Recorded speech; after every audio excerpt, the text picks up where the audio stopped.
She thought she could harass me every week, knock over my trash can and get away with it. She had no idea the storm she was about to face. Karen had made it her mission. Every single week, like clockwork, my trash can was knocked over. Not a small shove, full-on, tipped into the driveway, garbage spilling everywhere. At first I told myself, maybe it's an accident, maybe she's just careless. But deep down I knew better. Weeks turned into months.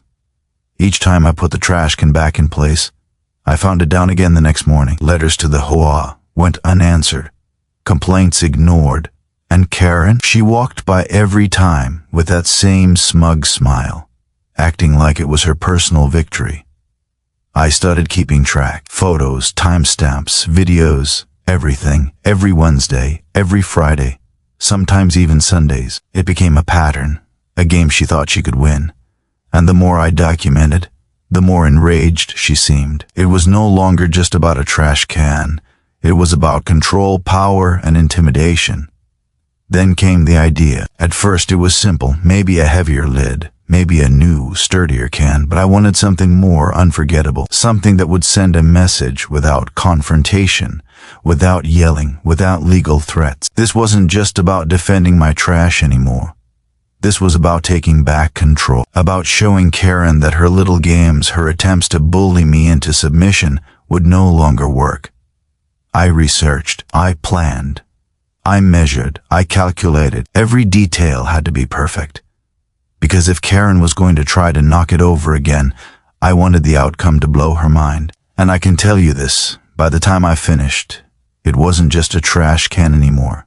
It was a statement, a warning, and a trap she would never forget.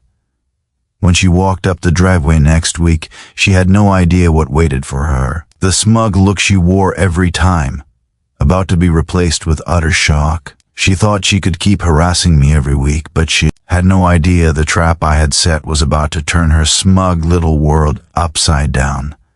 The following week, I installed it. Not just a stronger trash can, not just a heavier lid, but something Karen would never expect. A system that was secure, almost untouchable, designed to withstand any shove, any prank, any attempt at intimidation. I waited, and she came, as predictable as ever. The same walk, the same sneer, the same satisfaction in thinking she was the queen of the neighborhood. She walked past my driveway, eyes scanning for that perfect moment to strike. I watched from the window, heart pounding but calm. Karen moved closer. Her hand reached for the trash can, and then nothing happened. It didn't tip. It didn't budge. She pulled harder. The can stayed perfectly in place. She frowned. She tugged again, still nothing. At this point, neighbors had started noticing. Some were peeking from their windows, whispering to each other. They knew Karen's routine. They knew her obsession with control, but they didn't know what I had planned. And then came the moment I had waited for. A subtle mechanism I had installed caused the trash can to spill a harmless, but extremely noticeable flood of glitter and confetti across the driveway. Karen froze. Her face went from smug to confused, then utter disbelief. She tried to walk away, but every step she took, the mechanism triggered more. Glitter everywhere, her shoes, her clothes, even her hands as she tried to touch the can.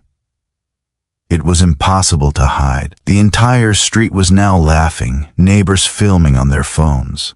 Karen, realizing she had lost her grip, started yelling, but it was too late.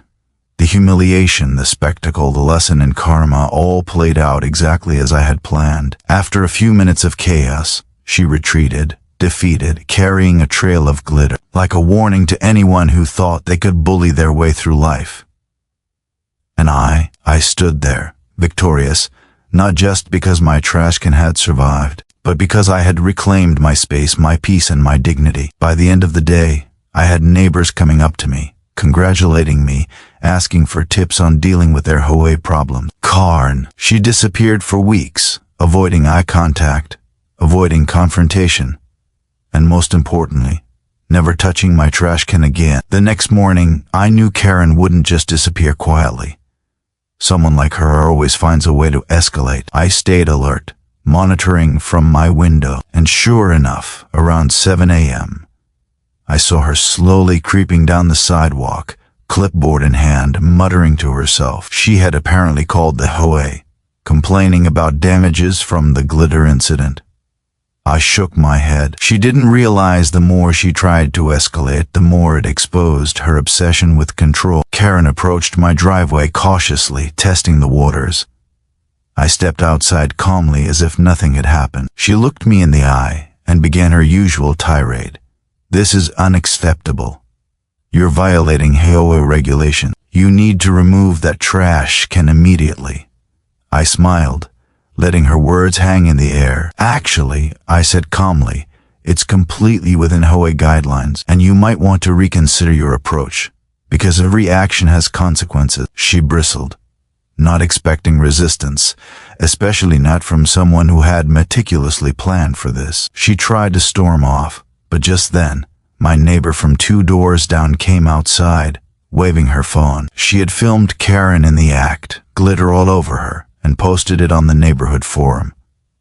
Suddenly, Karen wasn't in control. Instead of a public spectacle at my expense, it had backfired completely. The HOA board began receiving reports and comments from neighbors expressing amusement, support, and frustration at Karen's constant harassment.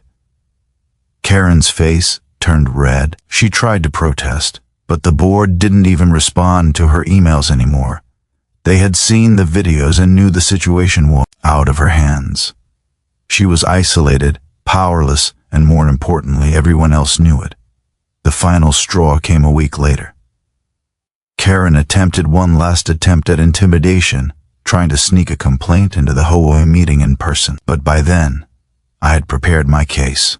Photos, videos, timestamps, and witness statements from neighbors who had grown tired of her antics. When the HOA board confronted her, it was over.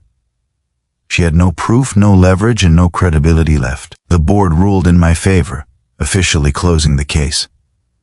Karen was warned that any further harassment would result in fines, potential eviction notices, and legal consequences. I stepped outside that evening, watching my trash can standing tall, untouched, unmovable, a symbol of victory.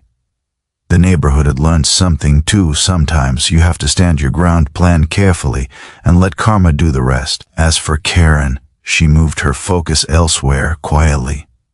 But the story of her glitter humiliation became a local legend, a cautionary tale for anyone trying to bully their way through someone else's life. And me, I enjoyed every second of peace, knowing that not only had I defended my property, but I had also reclaimed my peace of mind.